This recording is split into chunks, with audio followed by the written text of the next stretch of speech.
दोस्तों, क्या सच में कतर ने वो कर दिया जिसकी किसी ने कल्पना भी नहीं की थी, या फिर ये पूरी कहानी अभी अपने असली मोड़ तक पहुंची ही नहीं है?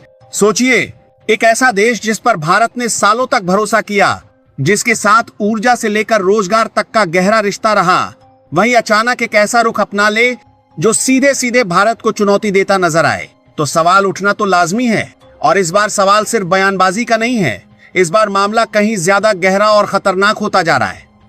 खाड़ी के आसमान में जो हलचल दिख रही है वो यूं ही नहीं है, इसके पीछे एक ऐसी कहानी है जो धीरे धीरे दुनिया के सामने खुल रही है। वही कतर जो कभी भारत के साथ खड़ा नजर आता था, अब ऐसी बातें कर रहा है जिसने हर किसी को हैरान कर दिया है। लेकिन क्या ये अचानक हुआ बदलाव है, या इसके पीछे कोई छुपा हुआ खेल चल रहा है? दरअसल पूरा खेल शुरू हुआ उस पल से जब मिडिल ईस्ट में जंग की आग और भड़कने लगी। ईरान, इजराइल और अमेरिका के बीच टकराव अपने चरम पर पहुंच चुका था। हर तरफ तनाव, हर तरफ डर, और इसी बीच भारत ने एक ऐसा कदम उठाया जिसने सबका ध्यान अपनी तरफ खींच लिया। भारत ने इंसानियत को चुना और ईरान के लिए मेडिकल मदद भेज दी। दवाइयों से भरे विमान जब तेहरान पहुंचे तो वहां के हालात ऐसे थे कि हर छोटी मदद भी किसी जिंदगी से कम नहीं थी। अस्पतालों में भीड़, दवाइयों की कमी, और ऐसे वक्त में भारत का यह कदम किसी उम्मीद की किरण जैसा बन गया। ईरान ने खुलकर शुक्रिया अदा किया, लेकिन कहानी यहीं खत्म नहीं हुई। असल में यहीं से कहानी शुरू हुई। जैसे ही यह खबर कतर तक पहुंची, वहां कुछ बदल गया।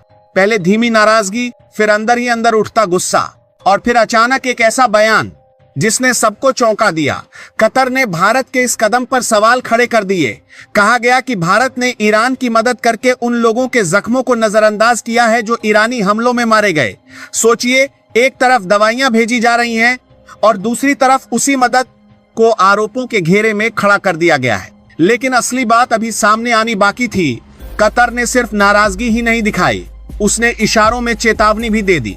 ऐसा लगा जैसे शब्दों के पीछे कोई दबाव छिपा हो, जैसे कोई बड़ा संकेत दिया जा रहा हो। और फिर सामने आई वो वजह जिसने पूरी तस्वीर बदल दी। हाल ही में ईरान ने कतर के सबसे अहम इलाके रास लफान को निशाना बनाया। वही जगह जिसे दुनिया का सबसे बड़ा LNG हब माना जाता है, जहां से कतर की ताकत और दौलत दोनों निकलती हैं। इस हमले ने सिर्फ इमारतों को नहीं, बल्कि कतर की रणनीतिक ताकत को भी हिलाकर रख दिया। अरबों का नुकसान, घायल लोग, और सबसे बड़ी बात, एक ऐसा झटका जिसका जवाब देना आसान नहीं था। यहीं से खेल पलट। कतर सीधे ईरान से टकराने की स्थिति में नहीं था, लेकिन उसका गुस्सा कहीं तो निकलना था। और शायद यही वजह है कि अब वो भारत के कदमों पर सवाल उठा रहा है, क्योंकि भारत ने उस वक्त ईरान का कसबूर के बाद मारे परियथरा से परिवार की निकाली साथ दिया, जब कतर खुद ईरान से चोट खा चुका था। अब सवाल और भी बड़ा हो चुका है। क्या कतर सिर्फ बयान दे रहा है, या फिर वो सच में भारत पर दबाव बनाने की तैयारी में है? क्या गैस सप्लाई जैसी चीज अब एक हथियार बनने वाली है? और अगर ऐसा हुआ तो क्या भारत इसके लिए तैयार है? लेकिन सबसे दिलचस्प बात, अभी तक भारत की चुप्पी है। कोई आधिकारिक बयान नहीं, कोई सीधी प्रतिक्रिया नहीं, बस एक गहरी खामोशी। और यही खामोशी सबसे ज्यादा डराने वाली होती है, क्योंकि जब भारत चुप रहता है तब अक्सर कुछ बड़ा होने वाला होता है। ऐसा कदम जो सीधे जवाब नहीं देता, लेकिन सामने वाले को सोचने पर मजबूर कर देता है। अब सबकी नजरें उसी पल पर टिकी हैं जब भारत बोलेगा। क्या वो एक कड़ा संदेश होगा जो कतर को उसकी जगह दिखा देगा, या फिर यह मामला और ज्यादा उलझने वाला है, जहां हर कदम एक नए टकराव को जन्म देगा?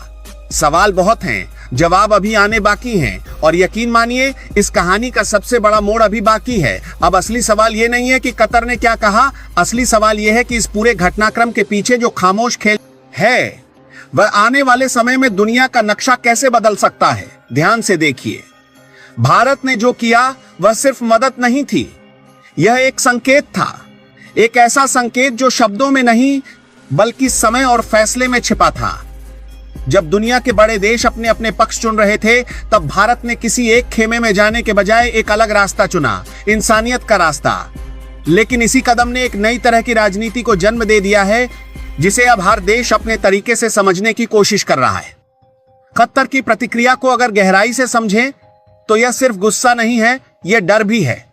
डर इस बात का कि अगर भारत इस तरह से स्वतंत्र फैसले लेने लगा तो खाड़ी देशों की पुरानी पकड़ धीरे धीरे ढीली पड़ सकती है, क्योंकि अब तक यह माना जाता था कि ऊर्जा के कारण भारत को झुकना पड़ेगा, लेकिन इस बार कहानी उलटी दिशा में जाती दिख रही है। आने वाले समय में सबसे बड़ा बदलाव शायद यही देखने को मिलेगा कि भारत धीरे धीरे अपनी ऊर्जा निर्भरता को हथियार बनने नहीं देगा। हो सकता है कि भारत चुपचाप नए विकल्प तैयार कर रहा हो, नए देश, नए समझौते और शायद ऐसी तकनीकें भी जो भविष्य में गैस और तेल की जरूरत को ही कम कर दें। और अगर ऐसा हुआ तो जो देश आज दबाव बनाने की कोशिश कर रहे हैं वही कल अपनी स्थिति बचाने के लिए भारत के सामने खड़े नजर आ सकते हैं। लेकिन कहानी का एक और पहलू भी है जो और भी ज्यादा दिलचस्प है। मिडिल ईस्ट में जो तनाव चल रहा है वह अब सिर्फ ईरान और इजराइल तक सीमित नहीं रहेगा। यह धीरे धीरे उन देशों को भी अपनी चपेट में ले सकता है जो अभी दूरी बनाकर खड़े हैं। कतर का अचानक इतना मुखर होना इस बात का संकेत है कि अंदर ही अंदर एक बड़ा ध्रुवीकरण शुरू हो चुका है। हर देश अपने अपने डर और फायदे के हिसाब से लाइन खींच रहा है और इसी बीच भारत की भूमिका और भी अहम हो सकती है, क्योंकि भारत न तो पूरी तरह किसी एक पक्ष में है और न ही पूरी तरह दूर। यह स्थिति भारत को एक ऐसे मोड़ पर खड़ा कर रही है जहां वह चाहे तो एक मध्यस्थ ताकत बन सकता है, एक ऐसा देश जो टकराव को कम कर सके। लेकिन इसके साथ एक खतरा भी जुड़ा है। अगर किसी एक पक्ष को यह लगा कि भारत उसकी तरफ नहीं है तो वह भारत को भी इस टकराव में खींचने की कोशिश कर सकता है। सबसे चौंकाने वाली संभावना यह है कि आने वाले दिनों में मानवीय मदद भी राजनीति का हिस्सा बन सकती है। यानी दवाइयां, राहत सामग्री जो पहले सिर्फ इंसानियत का प्रतीक थी, अब उन्हें भी शक की नजर से देखा जाएगा। हर मदद के पीछे एक छुपा हुआ मतलब तलाशा जाएगा। और अगर यह सच हुआ तो दुनिया एक ऐसे दौर में प्रवेश कर सकती है जहां सही और गलत के बीच की रेखा और धुंधली हो जाएगी। भारत के लिए यह वक्त बहुत नाजुक है, लेकिन उतना ही ताकतवर भी। अगर भारत ने सही संतुलन बनाए रखा तो वह इस पूरे संकट से और मजबूत होकर निकल सकता है। लेकिन अगर एक भी कदम गलत पड़ा तो यह टकराव भारत के लिए भी मुश्किलें खड़ी कर सकता है।